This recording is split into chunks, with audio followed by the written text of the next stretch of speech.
Bien, nuestro siguiente ponente es Julián Liaño, que es traductor especializado en terminología y calidad, que trabaja con amplia variedad de empresas multinacionales y organizaciones internacionales.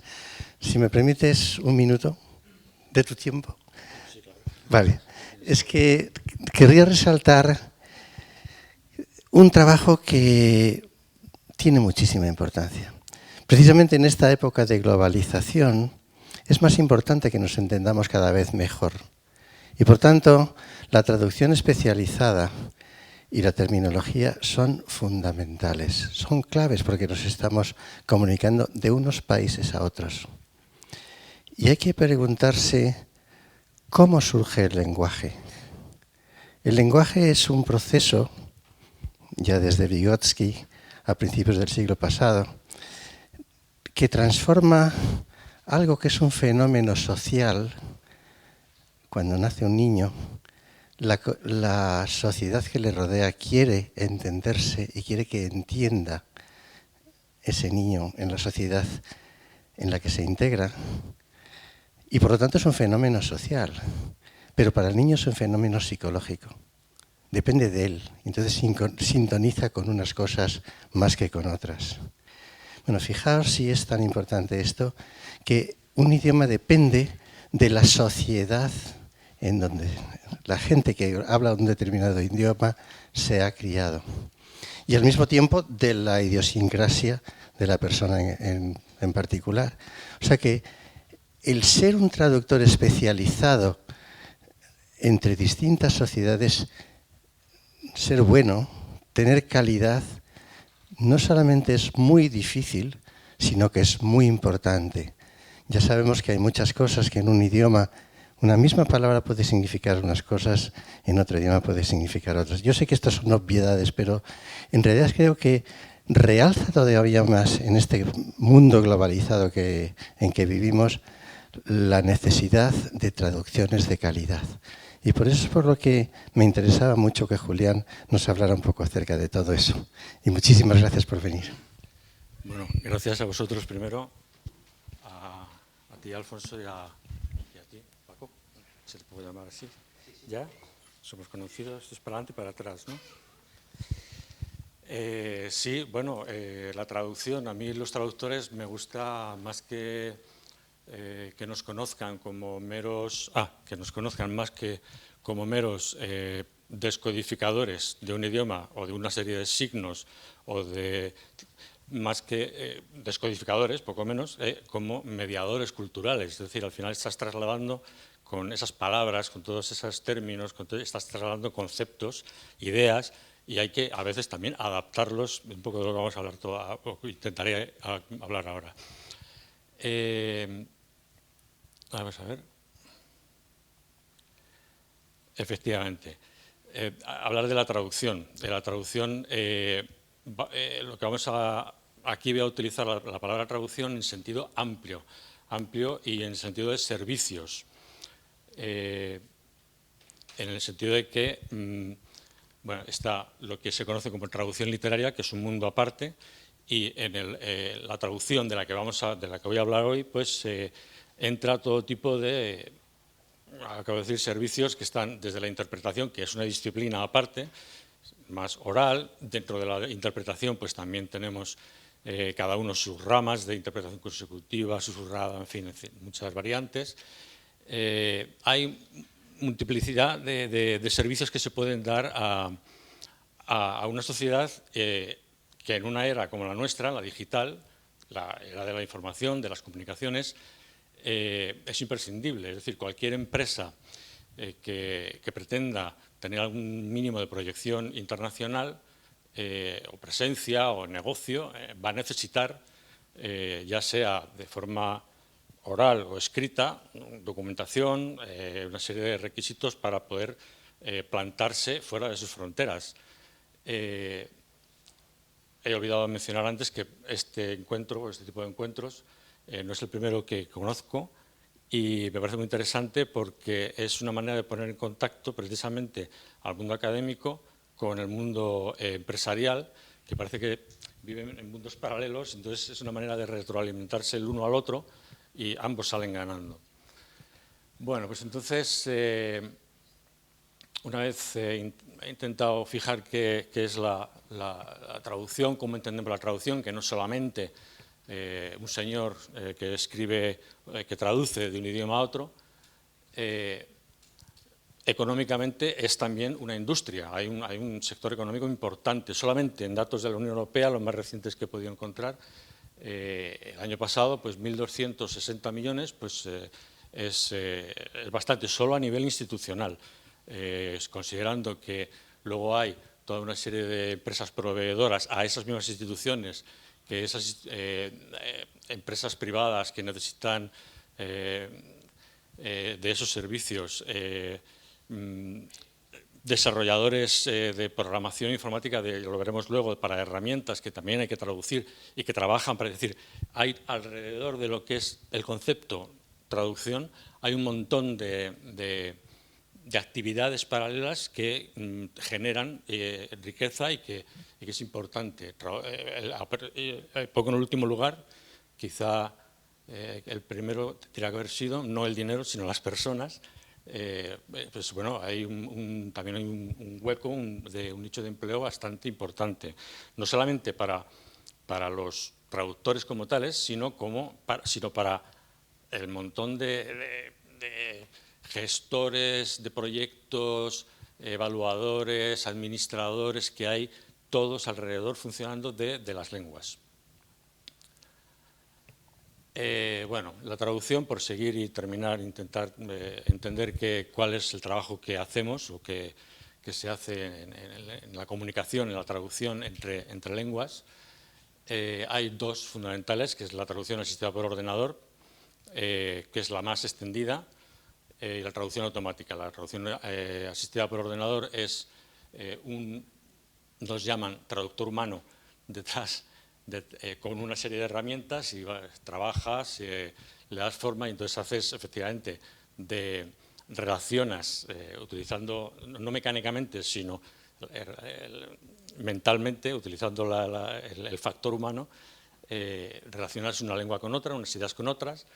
Y luego está la traducción automática que, aunque está muy avanzada y muy desarrollada, la calidad, y empezamos a tocar ahora ya el término calidad, la cuestión de la calidad, aunque está muy desarrollada, digo, todavía le queda camino por recorrer. Necesita todavía humanos detrás, que de hecho una de las variables que se analizan a la hora de aplicar en un proyecto de traducción, si se utiliza una u otra vía, es cuánto hay que editar a posteriori el trabajo que ha hecho una máquina. Lo puede hacer perfectamente. Todos utilizamos, seguramente alguna vez hemos utilizado Google Translator o cosas como estas. Entonces, la calidad que tienen estas traducciones, pues, nos pueden sacar de un aprieto. Está bien, son útiles, eso sería un tipo de calidad para salir de, pues, no sé, si yo estoy buscando una empresa que me fabrique un determinado tipo de producto en Asia, pues si yo no sé coreano y voy a buscarla en Corea porque sé que allí los precios son mejores o lo que sea, pues el Google Translator me puede ayudar y ver que la fábrica o la empresa que estoy buscando me está haciendo el producto que yo busco y no, pues no sé, carburadores, y no me está haciendo latas de conservas. Por lo menos eso me lo va a aclarar. O sea, que tiene una utilidad. Pero a nivel institucional, a nivel corporativo, cuando uno ya quiere tener un peso de verdad o transmitir ideas complejas, en fin, ahí ya entra el traductor humano, que es el que se pone detrás de la herramienta y que es el que da forma y el que adapta, el que transmite, no solamente descodifica, vuelvo otra vez a la idea del principio, no solo descodifica, sino que transmite conceptos. Herramientas, pues herramientas hay muchísimas, de todas las marcas, gustos y colores. De hecho, lo comentaba al principio, esto también es una industria dentro de las tecnologías de la información dedicada a este tipo de herramientas. hay alineadores de textos, tanto unas como otras, unas más que otras, traducción asistida o la traducción automática, se basan normalmente en corpus de textos alineados, es decir, tenemos un texto que se ha traducido en una lengua o en varias, y entonces se alinean y se hacen, es relativamente sencillo. Bueno, si hay gente que sepa de eso, seguramente lo considera sencillo. A mí me parece ya un poco un mundo que se me escapa, pero bueno, son memorias. Entonces cuando uno mete un texto nuevo, reconoce lo que le has metido, entonces te da un porcentaje, cuánto texto es nuevo, cuánto texto es reutilizado, y puedes trabajar a partir de ahí, mejorarlo, volver a incorporarlo, reutilizarlo, en fin. Los gestores de memorias, en fin, gestores terminológicos, que esa es otra rama en la que también estoy bastante implicado, y herramientas de localización que funcionan, son muy útiles para, aunque se traducen, en nuestro caso yo creo que es bastante claro, pero también se dan en otros idiomas. Todos conocemos el PowerPoint, el Word, en fin, todas las herramientas de Microsoft. Las tenemos en español, exigimos que estén en nuestra lengua, pero localizarlas significa adaptarlas a usuarios específicos de determinados países. Cuando uno se compra el paquete de Microsoft en Argentina, no va a encontrar, se va a encontrar con la sorpresa de que el archivo, guardar, tal, se llaman de otra manera. Lo vamos a entender igual, pero ellos, los clientes, prefieren que un cliente que igual se quiera proyectar en el exterior, pues a lo mejor tiene un mercado en Latinoamérica, en México, pero lo va a localizar, y hay herramientas para eso, va a localizar el lenguaje y para el mismo producto que le va a vender en México, pero con un lenguaje distinto en Argentina, y ambos son en el español. Bueno, estas son herramientas que hay. En cuanto a la calidad, pues bueno, ya se ha hablado aquí muchas cosas, he visto que se ha mencionado las normas, la normalización. Hace bastantes años era como un poco una selva, ¿no? Entonces, poco a poco, tanto las empresas como los departamentos, las instituciones que nos dedicábamos a esto, poco a poco se han ido, era lógico, había que organizarse, había que normalizarse para que el servicio que se prestaba, vuelvo otra vez a la idea del servicio del inicio, pues se prestara de una forma normalizada y con unos niveles en que todo el mundo ganara. Esto ha sido una cosa que autoimpuesta en principio, pero luego que se ha ido institucionalizando, tanto desde un plano institucional como profesional. Sobre la calidad, bueno, pues las definiciones hay muchas, he puesto la de la Real Academia, y antes se ha hablado aquí de la calidad del producto, la calidad del servicio en nuestro caso. Tiene que tener unas características específicas, unas propiedades que se pueda valorar con unos indicadores. Es decir, seguramente no estoy contando nada nuevo, pero pensando que sobre todo en la traducción, la lengua, que siempre parece que es algo tan subjetivo y que se presta a, pues eso, a valores un poco personalizados, subjetivos, que no, bueno, pues y más, en estos tiempos se puede segmentar, se pueden valorar los datos, esas propiedades, en realidad lo que son unos marcadores, unos indicadores que después se evalúan si se cumplen o no. En definitiva, se puede evaluar la traducción, aunque se diga o se pueda decir que no. La literaria, bueno, insisto, es otro campo distinto, es otro mundo distinto, pero en el campo de la traducción como servicio, sí se puede decir si una traducción, si un proveedor de ese servicio es mejor o peor, aplicando una serie de procedimientos para evaluar unos indicadores. Bueno, pues entre esos requisitos están los humanos. En nuestro caso, pues habría que saber el idioma de partida, obviamente, sea el que sea. los técnicos, el proveedor del servicio, pues tiene que estar dotado de un mínimo de infraestructura y tiene que también, además, cumplir unos procedimientos. Es decir, no solamente tener estos conocimientos, cumplir estos requisitos técnicos mínimos, sino que además, a la hora de realizar el servicio, tiene que dar unos pasos concretos y sabemos que dando esos pasos el servicio va a cumplir un nivel mínimo de calidad. De preproducción, los procedimientos son de preproducción. Bueno, pues desde que se hace un presupuesto, si tienes capacidad para hacerlo, si es viable o no. Cuando alguien me trae un presupuesto, mira, es que no lo puedo hacer, es mucho, o necesito. Entonces, es una manera también de filtrar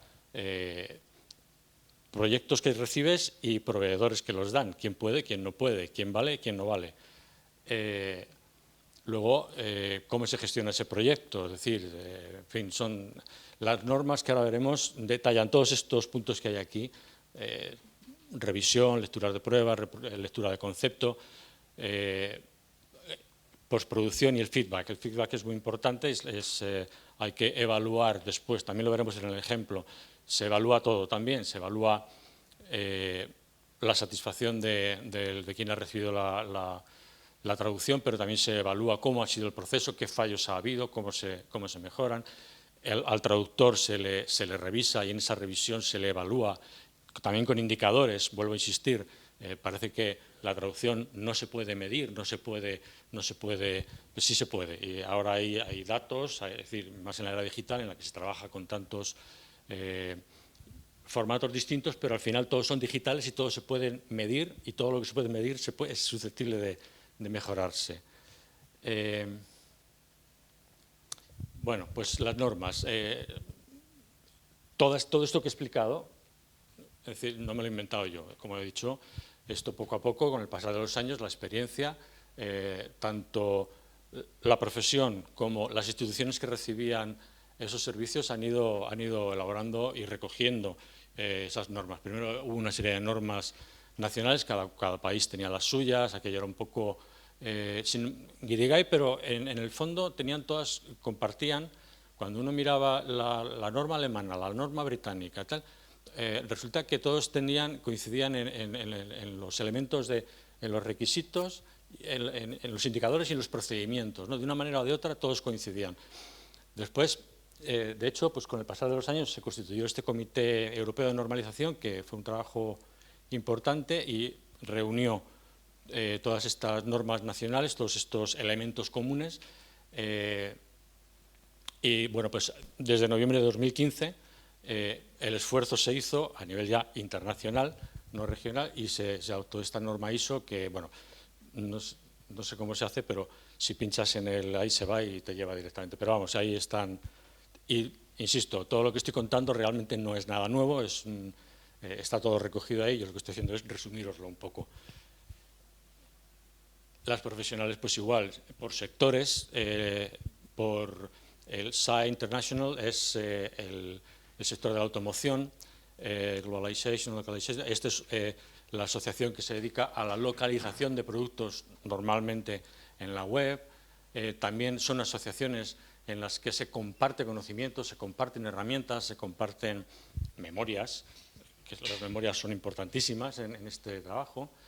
Y la primera desapareció, fue una de las primeras ya, era la que impulsora de las normas que hemos visto antes.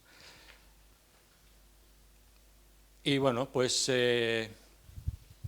Alfonso comentaba que yo trabajo para algunas instituciones internacionales, Amnistía Internacional, me gusta decirlo.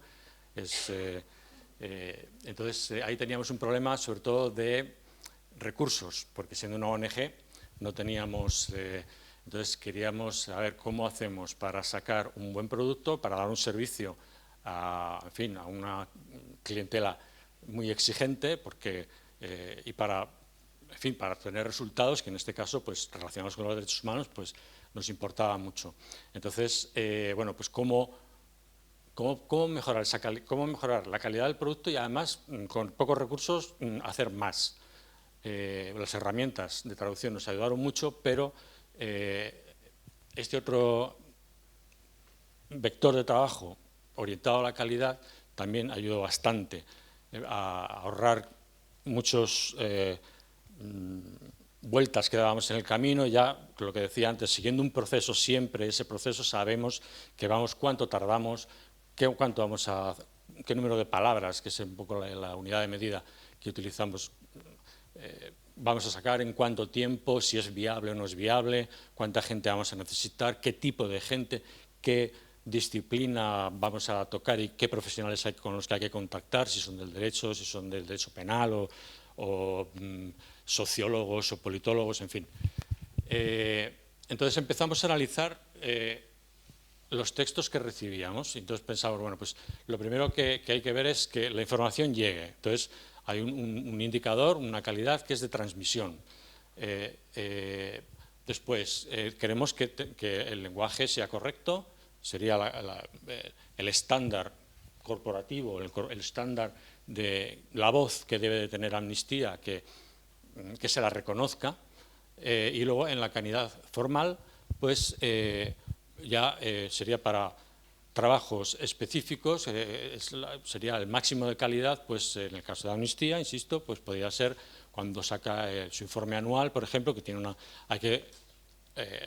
tiene que cumplir una serie de requisitos muy específicos, tanto de rigurosidad como de, en fin, iba a decir una lectura amena, pero no puede ser, es muy difícil que lo sea, pero intentar que sea una cosa legible y que sea, en fin, que se pueda utilizar.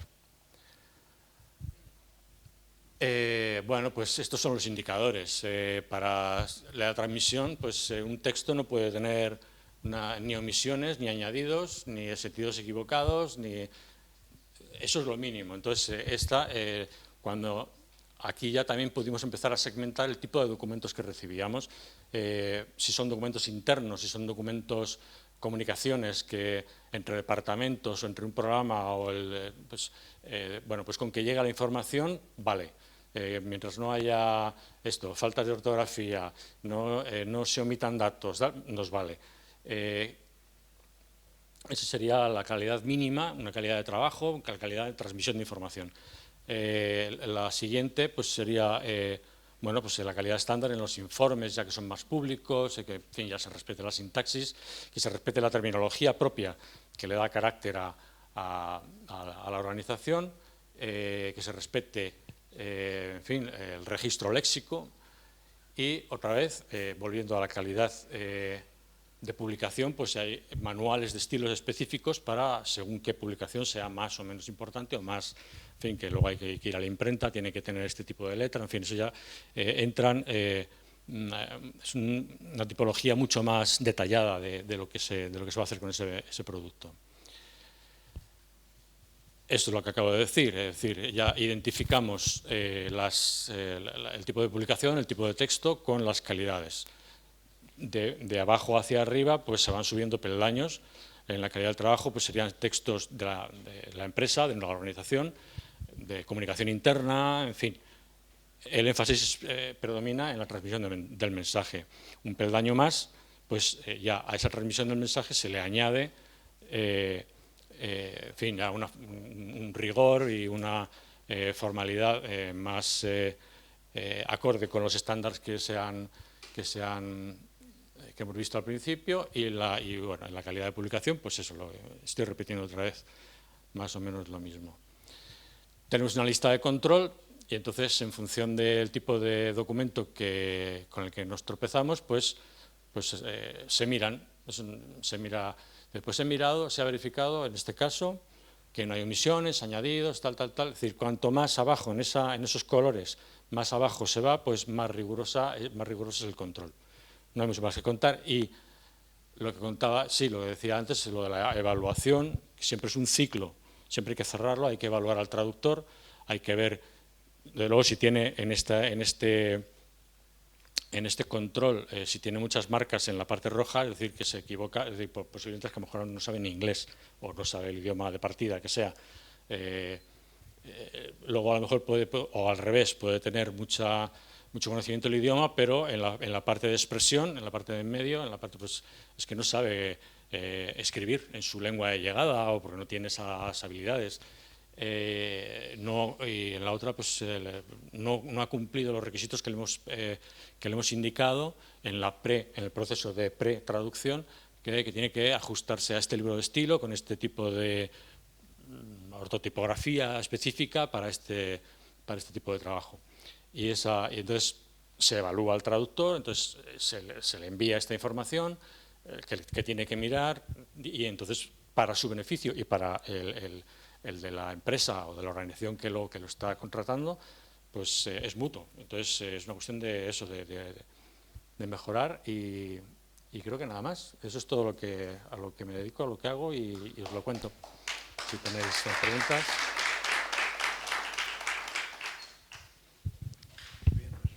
Muchas gracias. ¿Hay alguna pregunta, observación?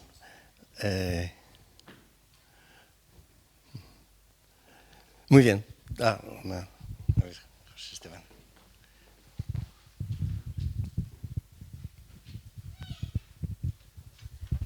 ¿Cómo podemos acercarnos a tus servicios? Personalmente, mis datos están ahí, y seguramente si queréis